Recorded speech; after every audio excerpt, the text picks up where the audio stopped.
Siyawamukela ukuthi hamba phambili iGcokama TV. Cela ukuthi wenze lokhu. Subscribe, share, comment, like. Asihlangane khona. Kanti manje kubingelela lesikhathi ekubingelela yena mathinta acabisa intombi zimqomela amehla akhe abanye baqamela imali ethi bazi ngene kwethu. Bayakhala abantu lana bathi ubuyikile lento le ungizwe kanye neGcokama elisha ababonakala lapha. Ungasichazela ukuthi mhlambe imbangela ukuthi bengabikho lapha yini noma uthe wena mawubheka ngokuhlaziya kwakho kwayini imbangela yokuthi bengayi lapha usithi nje qaphu kancane bese sidlulela phambili. Msakazi wami ngizocela ukubingelela nje kuwo wonke abantu ngibingelela ithimba leGuluva TV ngibingelela bonke abantu ekuyibona abahlasele kule channel nabasubscribeile ngiphinde ngiqinisekise futhi ukuthi siyacela ukuthi mawukuthi ilanga lakho lokuqala la usubscribe ushare wenze sure ukuthi uyalike mangabe kuphela le video bese uyakhomenta. Uzokhumbula ukuthi ukukhomenta kwakho angingeve ngoba ukuthi mhlambe khona la usuke ukuthi kufanele uthuke khona inhlamba kodwa kufanele ukuthi ufake umbono noma ufake uvo lakho mayelana nodaba esiswade sikhuluma ngalo.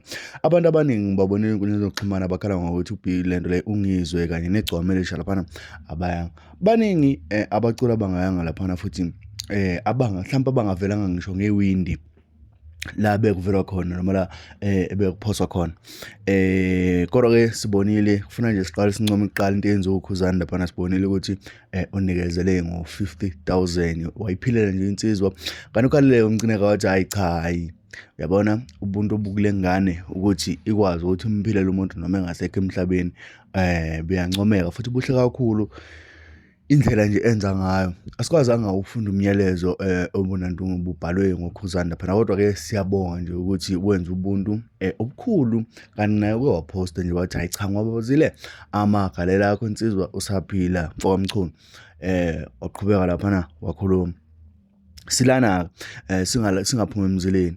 Isizathu esidala ukuthi iGcokama elisha lingabikho lapha ebaculeni bonke kanye ke nokhuzani sizoqinisekisa futhi sikhulume lokho ngoba abantu banokudideka. iGcokama elisha nokhuzani abajwayele ukuba amadlela ndawonye noma ngathiwa sekudlula umuntu emhlabeni. Ingakho uzokhumbula ukuthi kwathi uma kudlula ubabushenga kwanesimanga mangabe kuzwakala ingoma yakho ukhuzani neGcokama elisha nobumfiliseni nontencane ngisakhumbula labanye abaculi yabasematheni kakhulu lo ngoma ngoba abantu babengalendela ukuthi bengahlangana kanti ke mangibheka uhlelo lokuthi beze behlangana lapha engathi mhlawumbe kukhona ubuyoninco obabusetshenzisiwe ukuze begcina behlangana ngalendlela kwakuhlangana ngayo ngoba wazwakala ukuthi mhlawumbe omunye wayerekhodela khona kwase kusendela umuntu oyedwa ehlanganisa ingoma yaphuma yayinto eyodwa. Okay, abantu abaningi abamusa ukwenza ukuthi benze ngathi abazi ukuthi iGcokama elisha nokhuzani abakazi baba amadlela ndawonye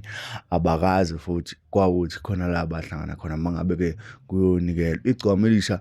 Mina ngaqinisekisa ukuthi mhlambe angeve ngoba lilahlile noma lingezukuya lapha kwaBK kodwa ngisho lapha kwamuntu yenziwe iGcokama elisha lalambe lodwa kanti incane iGcokama elisha lalambe lodwa nethimba lalo okanye futhi mhlambe nayo ungizwe lo abagcina bembuza njengamanje ungizwe into abayenzayo bayaphambanisa mabethi indaba engayanga beze bembala neGcokama elisha. Ungizwe okungenzeka ukuthi mhlambe beke memorial service njengoba memorial service ibisokhosini lapha kwi-KE Masingarodi kwa okhosini eThekwini ebese futhi kuzoba nohambo loluke obelithathwa abaculi baya khona kwamchunu ngqo. Angisakhumbuli ukuthi uBK ungwakuphi amakhaya kodwa ke abaculi bebehambe baya khona ngqo ofuthi angeke size sigxeke umuntu kulolu hambo noma kulezo zinto ezifana nalezo kodwa ke fanele siqinisekise ukuthi ungizwe besingakaze sizochashaza kuyena noBK okungenzeka futhi sigcine singazwanga chashaza ngesizathu esisodwa ukuthi abantu bafuna ukuthi kwenzeke ngendlela yabo.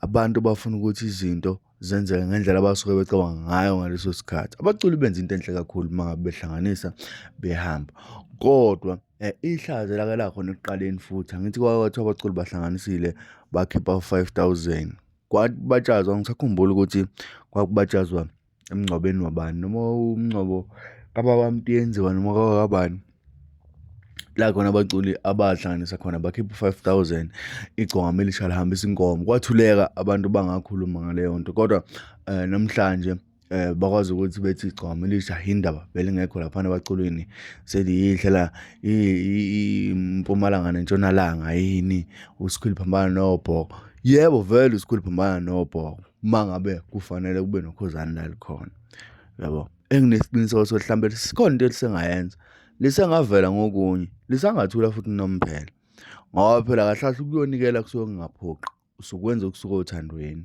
and usungeke futhi uthi uzama ukukhava. Abantu abaningi-ke baye benze iphutha mase beqhathanisa nala kungafanele khona ukuthi baqhathanise, ngoba bafuna ukuqhathanisa into eyenziwe ukhuzani nento eyenziwe umthandeni nala kungafanele khona, of which mhlawumbe kwelinye isayidi ungabagxeka, kwelinye isayidi angeke uze ubagxeke, kodwa angiboni kuwumbono omuhle ukuthi kufanele ngaso sonke isikhathi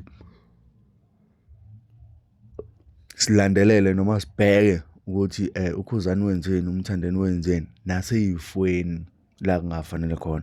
iGcokama-ke ninikele ngenkomo, uthothi ukhuzani unikele kanye nabaculi bonke, kuphinde kuthuleke futhi ebese kulindeleka ingoma ukhuzani lazofika ethi khona angazi noma lifuna ukubukwa noma kunjani kanjani, yabo. Zonke lezo zinto lezo siyazazi-ke izimpi zomculo nokudlulelana nje. iGcokama elisha alikaze likusebenzise ukuthi mhlawumbe ubungayidlala ingoma zale emsakazweni noma ubuyidlala ingoma zale emsakazweni bese likuthathela phezulu ngalokho. iGcokama elisha mase kudlula umuntu liwumuntu oyithoba kakhulu nozehlisayo nokuvezayo futhi ukusebenza indlela bekusetshenzwa ngayo ukuthi binhle kangakanani, njengoba-ke nigcina nila enikhona. Kodwa-ke laphana nami ngisamangele, kodwa futhi engingaqinisekisa ukuthi mhlambe ake sithi ukulinda kancane, mhlambe khona iGcokama elisha elingafika nakho noma elingavela nakho emva kokuba-ke abaculi beyile, ngoba mhlambe belingakaplani ukuthi khona lingakwenza noma-ke liza nokunye futhi okuncane noma okukhulu. Kodwa sinethemba lokuthi mhlambe alimlahleli uBK, ngoba alikaze libe nenxa naye noma size sizwe kuthiwa cha iGcokama elisha alizwani noBK, noma sekunegama elinalo noBK kanganga laba abanye abasakazi la singabala khona bona ungizwe noJatha la kwaze kwana amagama ayiziswana khona mangabe-ke iGcokama elisha selinenkinga noma lingasadlalwa okhosini FM. Ngizokhumbula nje lapha ukuthi uBK singaqinisekisa nje sisho ukuthi hayi cha, angikhumbuli ngizwa kuthiwa unenxa neGcokama elisha, esingasho nje ukuthi hayi mhlambe insizwa khona la ibebhizi khona noma khona ebhizi ngakho isazobuye ilungise. Uzokhumbula ukuthi leya nsizwa ibuye izenze izinto zayo eseceleni nje ngendlela yayo. Angikhulumeli-ke kodwa okusangenzeka mhlambe futhi igcine ingayanga ngezizathu zayo, angeke futhi uvuse ungixeke umuntu ngalokho. Kodwa-ke ake sisho nesithi hayi, ake sithi ukulinda siphinde futhi abantu siqinisekise abake bethu ukuhoxisa ekujajeni izinto ezingakabonakali noma-ke kungakapheli ngezinto. Ake bethi ukuyeka ukuqhathanisa ey'ntweni ey'fanele ey'ntweni ney'ngafanele. Entweni efana nesifo ufuna ngabe sibonga lokhu esikubonayo bese siyalinda, siphinde sibonga lokhu esikubonayo bese siyalinda futhi. Msazwami, angazi noma ithuba ngilithole ngalisebenzisa ngendlela e-right yini, kodwa ngicela ukuthi mhlambe-ke abantu sihlangane laphana kwi-comment section. Nami ngizoba ingxenye yabantu abafuna ama-comment namhlanje ukuzwa nje ukuthi ngempela kwenzakaleni noma-ke abantu bayizwa kanjani indlela-ke engiyona, ukuze nami leli thuba lokuphawula lingangipheleli. Angifisi ukuthi ngiphawule kabi, uma ukuthi khona la nginyathele khona makhona ngiyacela ukuthi abantu bengixolele bengeyona inhloso, kodwa-ke nami bengikhuluma ngendlela engibona ngayo nendlela ekuyiyona engifisa ukuthi ngabe kwenzeke ngayo laphana-ke njengoba abaculi kade bephelezele laphana uBK uMfowamchunu.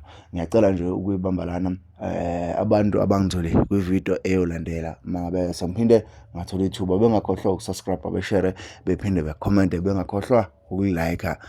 Mina nabo sohlangana laphana kwi-comment section. Ngibonge ithuba.